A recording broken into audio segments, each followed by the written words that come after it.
Ask doctor John Watson type చేసి మీ questions అడగండి, తప్పకుండా రిప్లై చేస్తాను. Sai Shravan JPK. Sir, how do you determine where the new hair line should be? Can I design my own hair line? Hair ట్రాన్స్ప్లాంటేషన్లో అన్నిటికంటే ముఖ్యమైన పాత్ర ఏంది అంటే హెయిర్ లైన్దే. ఎందుకంటే ఈ హెయిర్ లైన్ అనేటువంటిది లైఫ్ లాంగ్ మీకు స్కాల్ప్ మీద అలాగే ఉండిపోతుంది కాబట్టి మీ ఫేస్కి ఇది సూట్ అవ్వడం చాలా ఇంపార్టెంట్. అండ్ ఈ హెయిర్ లైన్ని అందరికంటే ఎక్కువ మీరే చూసుకుంటారు కాబట్టి మీకు ఇది నచ్చడము కూడా చాలా ఇంపార్టెంట్. సో మీరు మీ హెయిర్ లైన్ గీసుకోవచ్చు అంటే డెఫినెట్గా నేను సర్జరీ చేసే ముందు మీకు మీ హెయిర్ లైన్ గీసుకునే అవకాశం ఇస్తాను.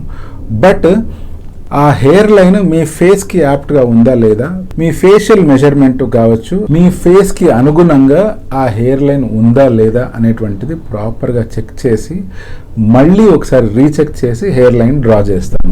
హెయిర్ లైన్ డ్రా చేసేటప్పుడు కొన్ని ఇంపార్టెంట్ పాయింట్లు మైండ్లో పెట్టుకోవాలి. నెంబర్ 1 ఏంటి అంటే ఈ హెయిర్ లైన్ ఒకవేళ మగవాళ్ళకి డ్రా చేస్తున్నాము అంటే మగవాళ్ళకి సరిపడే విధంగా ఉందా లేదా, మెచ్యూర్ మేల్ ప్యాటర్న్ ఉందా లేదా. అదే ఆడవాళ్ళకి హెయిర్ లైన్ అయితే ప్రత్యేకించి టెంపుల్ ఏరియాలో ప్రాపర్ ఫిల్లింగ్ జరుగుతుందా లేదా, ఆ హెయిర్ లైన్ అనేటువంటిది ఎలా డైరెక్షన్ ఉంది, దానికి పీక్స్ అనేటువంటి ప్రాపర్గా ఇస్తున్నామా లేదా అనేటువంటి వాటిని పరిశీలించుకోవాలి. రెండో పాయింట్ ఏంటి అంటే హెయిర్ లైన్ డ్రా చేసేటప్పుడు మన నోస్ స్టార్టింగ్ పాయింట్ నుంచి మన హెయిర్ లైన్ వరకు ఉన్న డిస్టెన్స్ ఎంత ఉంది అనేది చూసుకోవాలి. జనరల్గా ఎప్పుడైనా కూడా అది 8 to 9 సెంటీమీటర్ ఉండాలి. బట్ కొంతమంది ఫేస్ని బట్టి అది కొంతవరకు తగ్గించాల్సిన అవసరం రావచ్చు. ఒక గుడ్డి గుర్తు ఏంటి అంటే మనందరం మన చేతిని అంటే లోయెస్ట్ ఫింగర్ని మన ఐబ్రోస్ పైన ఉంచుకొని గనుక ఇలా పెట్టినట్లయితే ఈ ఫింగర్ పైన మనం మార్క్ పెట్టుకున్నట్లయితే ఆ మార్క్ నుంచి హెయిర్ లైన్ స్టార్ట్ అయితే చాలా మంచిది. బట్ ఇది ఓన్లీ ఒక ఆర్బిటరీ రూల్ మాత్రమే. కొంతమంది చేతులు పెద్దగా ఉండొచ్చు, సో అన్ని వేళలా ఇది సెట్ అవ్వదు. ఏది ఏమైనా మీ ఫేషియల్ మెజర్మెంట్ అనేటువంటిది హైయెస్ట్ రోల్ ప్లే చేస్తుంది.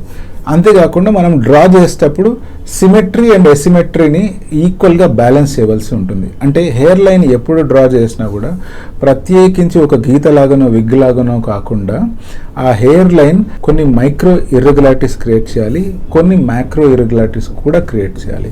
అలా క్రియేట్ చేసి ఒక ప్రాపర్ బ్లెండ్ చేసినట్లయితే అప్పుడు అది ఒక న్యాచురల్ హెయిర్ లైన్ అవుతుంది. ఇంకా హెయిర్ లైన్స్ గురించి ప్రాపర్గా మీకు అర్థం కావాలి అంటే ఒక నార్మల్ వ్యక్తికి హెయిర్ లైన్ ఎలా ఉంది అనేటువంటి దాన్ని మీరు రెగ్యులర్గా గమనిస్తూ ఉండాలి. అంటే మీ ఫ్రెండ్స్ కావచ్చు, లేకపోతే మీకు తెలిసిన వాళ్ళు కావచ్చు.